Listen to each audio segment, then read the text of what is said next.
So, Reese Cameron, what are your preparation methods for hives that go into pollination, into almond pollination?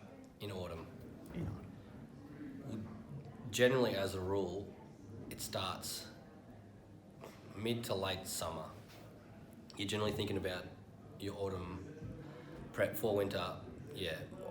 Usually for me, it's mid-January, and by then I think the conditions they're still there, but they're starting to drop, and you can pretty much bank that from February onwards, you're going to have to be taking some precautions just in case your autumn conditions aren't that great, and usually they aren't that great. So for me, that's generally supplying another form of protein, and I usually provide that open fed in little feeders that we have that go with the yards everywhere. And then from that point on, you're still trying to find a honey flow. If you can't find a honey flow, we may feed a little bit of sugar in that February, March period, but I don't like to anywhere after that, unless you really have to. But hopefully you found a little bit of a flow to be able to top up your stores for winter, to make sure your brood box has stores in terms of honey. And a part of the game too is also making sure that you've not let the bees close down too early and chock out the brood box too early. So there's a bit of prep in that to make sure that you're carrying brood for a decent amount of time before your autumn hits.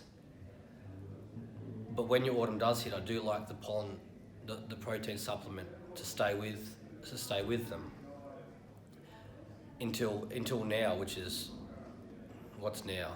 That is June. So until about the end of May, I'm generally keeping some protein up to them just to give some diversity, because in general our autumn crops are poor in pollen, if we have them at all.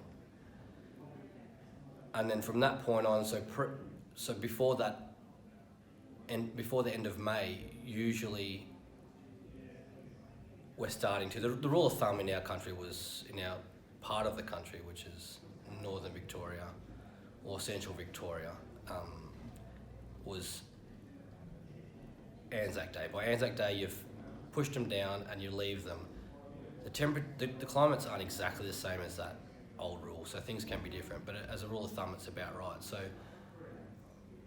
keeping the pollen up in that late summer, autumn, to make sure the deficiencies are minimised coming into winter, so that potentially they've even got some stored okay pollen or protein to them by the winter solstice. They start to breed out again, they've got some form of decent stores, but also so that they can carry on their brood through autumn without starting to close down and chock out, so we can keep that brood patch open a bit longer.